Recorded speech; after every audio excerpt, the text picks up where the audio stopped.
بسم اللہ الرحمن الرحیم۔ السلام علیکم ورحمۃ اللہ وبرکاتہ۔ جی دوستو، امید ہے آپ خیر و عافیت سے ہوں گے۔ اللہ پاک آپ کو اپنی حفاظت اپنے حفظ و امان میں رکھے۔ دوستو، آج سے ہم اسلامک بینکوں کی ایک اور پروڈکٹ، ایک اور موڈ آف فائنانس استثناء پہ بات کرنے جا رہے ہیں۔ استثناء بھی اسلامک بینکوں میں بڑے پیمانے پر استعمال ہوتا ہے۔ استثناء کی ضرورت کیوں ہے، اس پہ بھی پہلے گفتگو ہو چکی ہے۔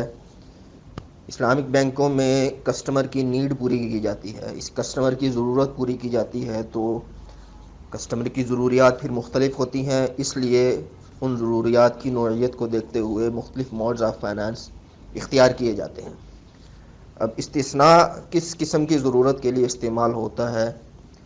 اس پہ مختصراً بتاتا چلوں کہ استثناء وہاں استعمال ہوتا ہے جہاں کسٹمر کی وہ نیڈز ہوتی ہیں کہ جن میں خریداری کسٹمر نے نہیں کرنی ہوتی، خریداری کی اسے ضرورت نہیں ہوتی، بلکہ اس سے دیگر ضروریات کے لیے لیکوڈیٹی چاہیے ہوتی ہے، اس کو اپنے یوٹیلٹی بلز پے کرنے ہوتے ہیں، اس کو ملازمین کی تنخواہیں دینی ہوتی ہیں، اس قسم کی اس کی ضروریات ہوتی ہیں، اور وہ کاروباری کلائنٹ ہوتا ہے، کارپوریٹ کلائنٹ ہوتا ہے۔ تو استثناء پھر ہمیں وہاں لانا پڑتا ہے، چونکہ یہاں خریداری نہیں ہوتی، اس لیے مرابحہ یہاں اپلائی نہیں ہو سکتا، تو ہمیں استثناء کی طرف جانا پڑتا ہے۔ تو اس سیشن میں ہم استثناء کی بنیادی مسائل اور اس کی مبادی پر ہم روشنی ڈالیں گے تاکہ ہمارے لیے ایک بنیاد تیار ہو جائے۔ پھر جب ہم استثناء کو عملاً منطبق کریں اسلامک بینکنگ انڈسٹری پر، تو ہمیں وہ مبادی ہمارے سامنے ہوں تاکہ ان کو ملحوظ خاطر رکھتے ہوئے ہم استثناء کے موڈ آف فائنانس کو اپلائی کر سکیں بینکنگ پر۔ تو ہم سب سے پہلے استثناء کی تعریف دیکھ لیتے ہیں کہ استثناء کہتے کسے ہیں۔ استثناء ایک خریداری کا عقد ہے۔ سمپل سی بات، سادہ سی بات، پہلے یہ سمجھ لیں کہ یہ سیل پرچیز ایگریمنٹ ہے۔ تو استثناء ایک خریداری کا عقد ہے جس میں اس چیز کی خریداری کی جاتی ہے جو ابھی وجود میں نہیں آئی ہوتی، یعنی جو ہمارا سیلر ہے، بیچنے والا ہے، وہ چیز اس کے پاس بھی موجود نہیں ہوتی، تو ہم اس چیز کی خریداری کر رہے ہوتے ہیں۔ تو یہ معدوم کی بیع ہوئی، اور جو چیز معدوم ہو، ہم نے جب بیع کی شرائط پڑھی تھی اس میں یہ جانا تھا کہ چیز موجود ہونی چاہیے، اس کا وجود ہونا چاہیے، جو چیز معدوم ہوگی اس کی بیع درست نہیں ہوگی۔ لیکن استثناء میں جو معدوم ہے اس کی بیع ہو رہی ہے، اس کی خرید و فروخت ہو رہی ہے، تو یہ ایک استثناء ہے، شریعت نے اس کو مستثنیٰ قرار دیا ہے، اور یہ استثناء کی پروڈکٹ جو ہے یہ معدوم کی بیع سے استثناء ہے۔ تو استثناء کیوں ہے؟ کیونکہ ہمیں قرن اول میں ہی اس کی مثالیں ملتی تھیں کہ آرڈر پر چیز تیار کروائی جاتی تھی اور اس چیز کی خرید و فروخت ہوتی تھی جو چیز وجود میں نہیں ہوتی۔ تو کیسے وہ چیز جو چیز وجود میں نہیں ہے اس کی خریداری کیسے ہوتی ہے؟ تو خریدار جو ہے ایک چیز بنانے والے یعنی کاریگر کو کوئی مطلوبہ چیز بنانے کا آرڈر کرتا ہے، پھر وہ جو بنانے والا ہے وہ چیز کا را میٹیریل اور خام مال اپنے پاس سے لگاتا ہے، وہ خریدار مہیا نہیں کرتا۔ تو اس طرح استثناء آسان لفظوں میں ہم اس کو آرڈر پر چیز بنوانا کہہ سکتے ہیں۔ اس کی مثال سے بات مزید واضح ہوگی کہ زید نے ایک بڑھئی جو کاریگر ہے اس کو لکڑی کی ایک ایسی الماری بنانے کا آرڈر کیا جس کے 2 پارٹ ہوں اور 8 فٹ اونچائی، 3 فٹ چوڑائی اور 1.5 فٹ گہرائی ہو، یعنی اس کے سارے مواصفات اس کو بتا دیے، مجھے ایسی الماری چاہیے جو لکڑی کی بنی ہوئی ہو۔ اب بڑھئی اپنے پاس سے لکڑی لگائے گا اور اس کو الماری بنا کر دے دے گا۔ زید نے جب یہ خرید و فروخت کا معاملہ کیا اس وقت بڑھئی کے پاس کوئی الماری موجود نہیں ہے، تو یہ معدوم ہے، معدوم کی بیع ہو رہی ہے، لیکن یہ بیع درست ہے، یہ استثناء کی بیع ہے، یہ آرڈر پر بنوانا ہے۔ اس کے بعد ہم استثناء کی چند خصوصیات دیکھتے ہیں جو عقد استثناء میں ہونا ضروری ہے۔ پہلی بات تو یہ کہ جو را میٹیریل ہے، خام مال ہے، یہ کاریگر کا ہوگا، یہ استثناء کی بنیادی شرط ہے۔ اس کے خلاف ورزی پر عقد استثناء نہیں رہے گا، کوئی اور عقد بن جائے گا۔ مثال کے طور پر جب ہم آگے عقد استثناء کو عقد اجارہ سے ہم اس کا امتیاز دیکھیں گے اس کا، تو ہمیں معلوم ہوگا کہ وہاں اجارے کے اندر خام مال جو ہے وہ مستاجر کا ہوتا ہے، جس کی وجہ سے وہ عقد اجارہ بن جاتا ہے۔ تو یہاں خام مال کاریگر کا ہے، اسی وجہ سے یہ عقد استثناء ہے۔ دوسری خصوصیت اس کی یہ ہے کہ جو چیز بنوائی جا رہی ہے خریدار کی طرف سے، وہ اس کے اوصاف کی مکمل وضاحت کر دے۔ جیسے مثال میں نے بتایا کہ خریدار نے بتایا مجھے ایسے ایسے اوصاف کی، اتنے فٹ چوڑائی، اتنے فٹ گہرائی اور اتنی اونچائی کی الماری چاہیے اور لکڑی کی بنی ہوئی ہو۔ اس کے بعد اگلی چیز یہ ہے کہ استثناء عقد لازم نہیں ہے، لیکن کب تک عقد لازم نہیں ہے؟ کاریگر کے کام شروع کرنے سے قبل۔ کاریگر کے جب تک کام شروع نہیں کر رہا، اس نے را مٹیریل خرید کر اس کو مطلوبہ چیز جو بنانی ہے اس کے مطابق اس پہ کام شروع نہیں کر دیا، اس کی کٹائی وغیرہ نہیں کر لی، اس سے پہلے فریقین میں سے کوئی بھی پیشگی نوٹس دے کر عقد ختم کر سکتا ہے کہ میں یہ عقد آگے نہیں چلا رہا، میں اس کو ختم کرنے جا رہا ہوں۔ لیکن جب کاریگر نے کام شروع کر دیا، اس نے را مٹیریل خرید لیا، اس نے اس پہ کام شروع کر دیا، اب عقد استثناء یک طرفہ طور پر نہیں ختم ہو سکتا، یعنی کہ کوئی ایک فریق اپنی رضامندی سے عقد ختم نہیں کر سکتا، بلکہ دوسرے فریق کی رضامندی لازمی ہوگی۔ تو استثناء اور عقد سلم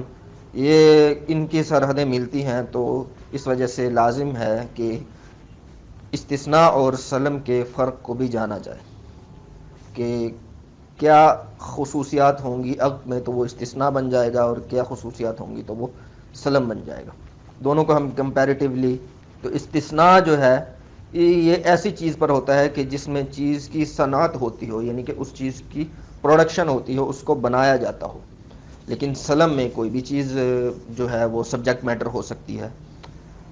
اس کے لیے یہ شرط لازمی نہیں کہ اس کی صنعت ہوتی ہے۔ مثال کے طور پر اب جیسے الماری کی مثال تھی، تو الماری میں صنعت موجود ہے، لیکن گندم اور اسی طرح جتنی زرعی اجناس ہیں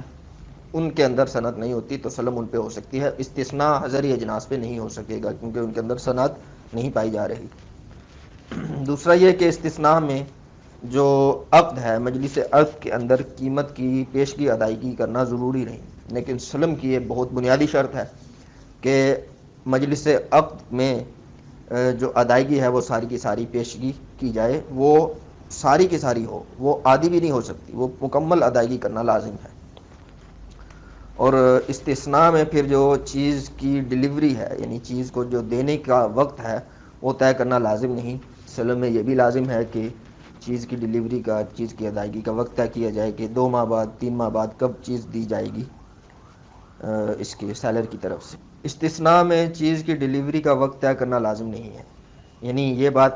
استثناء کی مجلس یعنی یہ بات اس مجلس عقد میں طے کرنا ضروری نہیں ہے کہ یہ چیز جو ہے وہ 2 ماہ بعد دی جائے گی، 3 ماہ بعد دی جائے گی، جبکہ سلم میں یہ بات طے کرنا انتہائی ضروری ہے کہ یہ طے کیا جائے کہ چیز جو ہے وہ 2 ماہ بعد ملے گی یا 3 ماہ بعد ملے گی، کب ملے گی، مدت طے کرنا لازمی ہے۔ اگلا فرق استثناء اور سلم میں یہ ہے کہ استثناء میں کام شروع کرنے سے پہلے عقد ختم کیا جا سکتا ہے، جیسے میں نے بتایا کہ عقد لازم نہیں ہے جب تک کام شروع نہ ہو چیز کے بنانے پر، لیکن سلم میں مجلس عقد میں ایک دفعہ جب ایجاب و قبول ہو گیا، اس کے بعد یک طرفہ طور پر ایک فریق اپنی رضامندی سے عقد ختم نہیں کر سکتا، اس کو دوسرے فریق کی رضامندی جاننا ضروری ہے۔ اسی طرح استثناء اور اجارے کی بھی کچھ سرحدیں ملتی ہیں، تو ان میں بھی مابہ الامتیاز ایسی کون سی چیزیں ہیں کہ جن کی وجہ سے استثناء اور اجارہ آپس میں مختلف ہوتے ہیں، وہ جاننا بھی ضروری ہے تاکہ چیزیں آپس میں خلط نہ ہوں۔ تو استثناء میں خام مال سانے کا ہوتا ہے، یہ بہت بڑا فرق ہے استثناء کا۔ مجلس عقد استثناء کو پہچاننے کا ایک علامت، ایک نشانی یہ ہے کہ اس میں خام مال سانے کا ہوگا، جبکہ اجارے کے اندر خام مال مستاجر کا ہوگا۔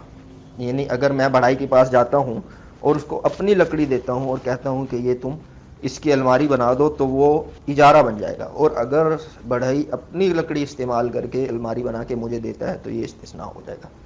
اس کے بعد استثناء میں چیز مواصفات کے اگر مطابق نہ ہو، یعنی جیسی الماری میں نے کہا تھا اس نے ویسی الماری نہ بنا کے دی، تو میں چونکہ یہ سیل پرچیز ایگریمنٹ کر رہا ہوں تو مجھے اختیار ہے کہ میں عقد کو فسخ کر دوں۔ لیکن اجارے کے اندر اگر ایسا ہوا کہ میں نے اپنی لکڑی دی اور اس نے ویسی نہ بنا کے دی جیسی میں نے اسے کہا تھا، تو اس بنیاد پر کہ چیز میرے مواصفات کے مطابق نہیں ہے تو عقد ختم نہیں کیا جا سکتا۔ دوستو ایک بات بینکوں میں یہ بھی پیش آئے گی کہ عقد استثناء کیا ہے اور چیز تاخیر سے ملی تو کیا کیا جائے گا، تو اس کے متعلق بھی چند باتیں جاننا ضروری ہیں۔ تو عقد استثناء میں جیسے پہلے بات ہوئی سلم اور استثناء کے، جب ہم فرق دیکھ رہے تھے کہ استثناء میں مدت طے کرنا ضروری نہیں، لیکن جو مستثنی ہے یعنی جو آرڈر دے رہا ہے وہ زیادہ سے زیادہ مدت کی تحدید کر سکتا ہے۔ وہ یوں کہ اگر سانے کو وہ پابند بنا سکتا ہے کہ اگر تم نے 2 ماہ بعد یا 3 ماہ بعد یا فلاں مہینے کی فلاں تاریخ تک چیز میرے سپرد نہیں کی تیار کر کے، تو اس تاریخ کے بعد میں چیز کے لینے کا پابند نہیں ہوں گا، یعنی میں اس بات کا پابند نہیں ہوں گا کہ تم یہ کام یہ عقد ہمارے درمیان قائم رہے۔ تو یہ ایک تو اس طرح سانے کو پابند کیا جا سکتا ہے کہ وہ چیز وقت پر ادا کرے۔ پھر استثناء کی جو ثمن ہے اس کو